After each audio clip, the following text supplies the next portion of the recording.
Doctor और patient का relation एक बड़ा प्योर रिलेशन होता है। लेकिन जब डॉक्टर कोई नेग्लिजेंस करता है या लापरवाही करता है तो कहीं ना कहीं उस रिलेशन के ऊपर दाग लगते हैं और एक क्वेश्चन मार्क लगता है। तो आज हम जानेंगे इस वीडियो के माध्यम से, अगर डॉक्टर कोई लापरवाही करता है या कोई मेडिकल स्टाफ लापरवाही करता है तो उसके ऊपर क्या कार्रवाई होती है। वीडियो को अंत तक देखिएगा। अगर चैनल को सब्सक्राइब नहीं किया है तो चैनल को सब्सक्राइब करना मत भूलिएगा। चलिए शुरू करते हैं इस वीडियो को। नमस्कार दोस्तों, मैं दिनेश संधू आपका स्वागत करता हूं मेरे इस यूट्यूब चैनल पे। दोस्तों, आज हम बात करेंगे मेडिकल नेग्लिजेंस के बारे में। ये क्या होती है, कैसे होती है और अब कब डॉक्टर के ऊपर कार्रवाई कर सकते हैं, हम सब समझेंगे इस वीडियो के माध्यम से। चलिए हम शुरुआत करते हैं कि क्या होती है, इसका मीनिंग क्या होता है। ये दो वर्ड से बना है, एक मेडिकल और दूसरा आपका है नेग्लिजेंस। मेडिकल का मीनिंग क्या होता है ये आप तमाम लोग जानते हैं, और दूसरा वर्ड है यहाँ पे नेग्लिजेंस। उसका मीनिंग होता है, मतलब आसान मीनिंग बताऊं, वो होता है आपका लापरवाही। मतलब कि कोई मेडिकल स्टाफ या फिर मेडिकल प्रोफेशनल कोई लापरवाही करते हैं अपनी ड्यूटी करते समय तो वो लायबल होते हैं मेडिकल नेग्लिजेंस के लिए। एग्जांपल मान लेते हैं। एग्जांपल पहला ये है कि मान लो कोई डॉक्टर पेशेंट का ऑपरेशन कर रहा है और ऑपरेशन करते समय पेशेंट के पेट के अंदर कुछ सामान छोड़ देता है। जैसे बहुत तो सुनने को मिलता है, न्यूज सुनने को मिलती है, देखने को मिलती है कि डॉक्टर ने ऐसा कर दिया। किसी पेशेंट के पेट में कोई कैंची छोड़ देता है, कोई सामान छोड़ देता है, तो वो सरासर होता है आपका मेडिकल नेग्लिजेंस। और जो डॉक्टर ये ऑपरेशन कर रहा होता है वो मेडिकल नेग्लिजेंस के लायबल होता है। तो आप उसके ऊपर सिविल केस, क्रिमिनल केस जो उसके ऊपर करवा सकते हैं। ये इसके अंदर है। इसके अंदर दो बड़ी मेन बातें आती हैं। पहला कि अगर मान लो कोई आपका मेडिकल प्रोफेशनल, चाहे वो डॉक्टर्स है, नर्सेज है, कोई मेडिकल स्टाफ है, वो पेशेंट की प्रॉपर केयर नहीं करते हैं, वो भी इसके अंदर लायबल होते हैं। दूसरा कि कोई डॉक्टर है, कोई नर्स है, वो किसी पेशेंट को दवाई की ओवरडोज देते हैं, एक ऐसी दवाई देते हैं जो उस पेशेंट के लिए हार्मफुल होती हैं, तब जो डॉक्टर लायबल होता है मेडिकल नेग्लिजेंस के लिए। या फिर कोई भी रूल जो उसको मेडिकल काउंसिल ऑफ इंडिया है उसने कोई रूल्स बनाए हैं डॉक्टर के लिए, ठीक है, उन रूल्स को जो बाइकआउट करता है या फिर वायलेट करता है उन रूल्स को, तब वो लायबल होता है मेडिकल नेग्लिजेंस के लिए। ये इसके अंदर आता है।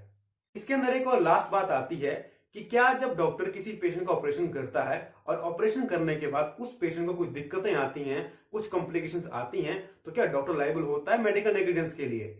इसके अंदर दो पहलू हैं।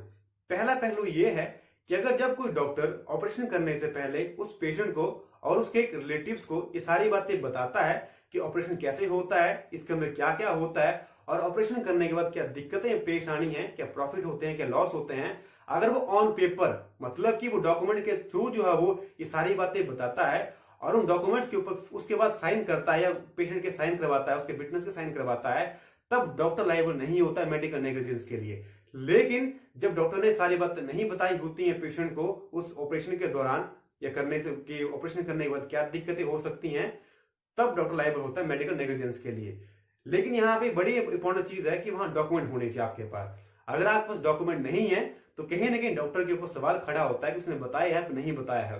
अगर आपने बराबरी चीजों को बताया है कि ये होता है, ये नहीं होता है ऑपरेशन करने के बाद, लेकिन अगर बाद में कुछ दिक्कतें पेशेंट को आती है, पेशेंट कोर्ट के अंदर जाता है, केस फाइल करता है, अगर डॉक्टर के पास कोई प्रूफ नहीं है, कोई डॉक्यूमेंट प्रूफ नहीं है, तब डॉक्टर लायबल होता है मेडिकल नेग्लिजेंस के लिए।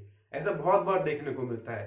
तो इसलिए बहुत सारे हॉस्पिटल के अंदर आज की तारीख में वीडियोग्राफी होती है और फिर डॉक्यूमेंट बात होती है। ऑपरेशन करने से पहले कंसेंट फॉर्म के ऊपर साइन लिए जाते हैं। आपको पूरे प्रॉफिट क्या होंगे, लॉस क्या होंगे, सिम्टम क्या होंगे, कैसे ऑपरेशन होता है, ये सारी बातें आपको उस फॉर्म के ऊपर बताई जाती है। उसके बाद आपके साइन वहां होते हैं। तो मेरी रिक्वेस्ट आप तमाम लोगों से यही है जो मेरी वीडियो देख रहे हैं कि जब भी ऑपरेशन करवाने आप जाते हैं उन सारी चीजों को आप पढ़िए, ध्यान से पढ़िए और उनके बारे में डॉक्टर से पूछिए कि क्या सिम्टम होते हैं, क्या बाद में कोई दिक्कतें इसके अंदर आएंगी या नहीं आएंगी। वो सारी बातें जानने के बाद ही आप उस फॉर्म के ऊपर साइन कीजिएगा।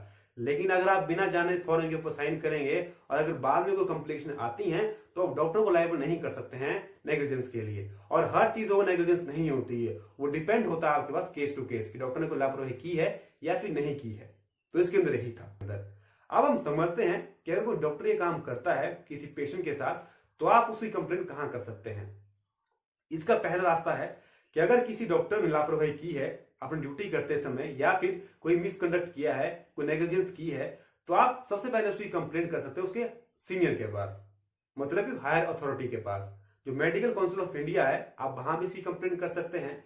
उसके बाद क्या होता है कि जो मेडिकल काउंसिल ऑफ इंडिया है वो एक एक्सपर्ट की टीम जो है वो तैयार करती है, वो फॉर्म करती है, और जो एक्सपर्ट की टीम होती है वो रिपोर्ट सबमिट करती है मेडिकल काउंसिल ऑफ इंडिया के पास। अब मान लो आपकी वहां भी बात नहीं सुनी जाती है, तो आप क्या कर सकते हैं? आप इसके अंदर पहला 3 रास्ते हैं। पहला आपका है कंज्यूमर कोर्ट। अब एग्जांपल मैं मान लेता हूं, मान लो कि आप हॉस्पिटल के अंदर जाते हैं, चाहे आप चेकअप करवाने के लिए जाते हैं या फिर आप ऑपरेशन करवाने के लिए जाते हैं, तो वहां पे आप जब उसकी सर्विस को अवेल करते हैं, जब आप पैसे वहां पे करते हैं, तो आप वहां के कस्टमर बन जाते हैं। मतलब कि आप वहां बन गए कंज्यूमर, और आप गवर्न होते हैं कंज्यूमर प्रोटेक्शन एक्ट से। ठीक है, आप हॉस्पिटल की सर्विस को अवेल कर रहे हैं, चाहे आप वहां पे चेकअप करवा रहे हैं या फिर वहां पे आप ऑपरेशन करवा रहे हैं, यानी कि हॉस्पिटल आपको सर्विसेज प्रोवाइड करता है और आप जिसको अवेल कर रहे हैं, तो यहाँ पे आप होते हैं कंज्यूमर। तो आप गवर्न होते हैं कंज्यूमर प्रोटेक्शन एक्ट से, तो आप सीधे जा सकते हैं कंज्यूमर कोर्ट में। अगर आपके पास प्रूफ है कि मेरे साथ ये मिसकनेक्ट हुआ है, मेरे साथ ये नेग्लिजेंस हुई है, तो आप जा सकते हैं कंज्यूमर कोर्ट में। और दूसरे यहाँ मेथड है कि अगर मान लो डॉक्टर ने कोई लापरवाही की है, कुछ छोटी मोटी लापरवाही है, ज्यादा ग्रीवियस हर्ट नहीं हुआ है, ना किसी की डेथ हुई है, मतलब थोड़े बहुत कॉम्प्लिकेशंस हैं, तो आप जा सकते हैं सिविल कोर्ट के अंदर। ठीक है, जो आप सिविल कोर्ट के अंदर जाएंगे तो वहां आपको प्रूव करना पड़ेगा किसी डॉक्टर ने आपके साथ जो नेग्लिजेंस की है या लापरवाही की है अपनी ड्यूटी को करते समय। ठीक है, तो यहां आता है आपका नेग्लिजेंस, जो आप जाएंगे सिविल कोर्ट के अंदर। आप जब सिविल कोर्ट के अंदर जाएंगे तो आप उससे मांग करेंगे कि जो नुकसान मुझे हुआ है या फिर मेरे पेशेंट को नुकसान हुआ है, मेरे रिलेटिव को नुकसान हुआ है, जो मेरे आयस को नुकसान हुआ है, उसकी भरपाई करे। मतलब कि आप डॉक्टर से कंपनसेशन की मांग कर सकते हैं, आप उसे भरपाई की मांग कर सकते हैं। और तीसरा यहां पे आता है, बहुत बड़ा इंपॉर्टेंट सेक्शन यहां पे आता है, वो आता है आपका सेक्शन 304A ऑफ आईपीसी। मान लो डॉक्टर ने कोई लापरवाही की है, कोई नेग्लिजेंस डॉक्टर से हुई है और उसकी वजह से किसी पेशेंट की डेथ हो जाती है। ठीक है, तो डॉक्टर जो है वो लायबल होता है क्रिमिनल ऑफेंस के लिए। मतलब कि आप उसके ऊपर क्रिमिनल केस दर्ज करवा सकते हैं और आप जाएंगे यहाँ पे क्रिमिनल कोर्ट के अंदर। हर जिले के अंदर क्रिमिनल कोर्ट होते हैं और सिविल कोर्ट होते हैं और कंज्यूमर कोर्ट होते हैं। अब वहां जा सकते हैं।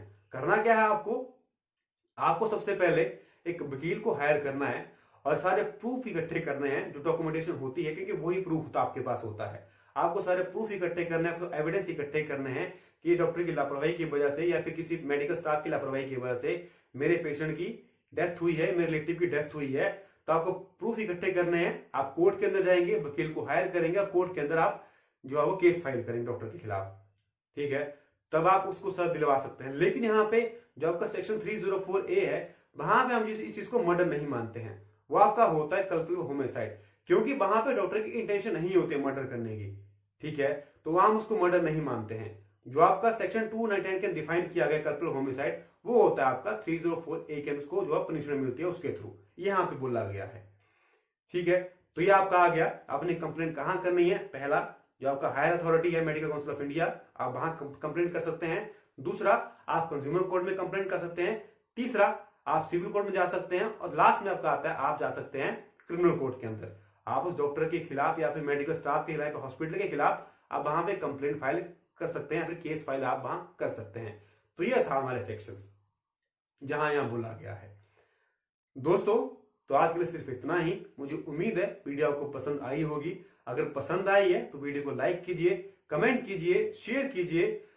अगर आपका कोई क्वेश्चन है या फिर जो आप मेरे लिए कोई सुझाव देना चाहेंगे तो आप कमेंट कर सकते हैं।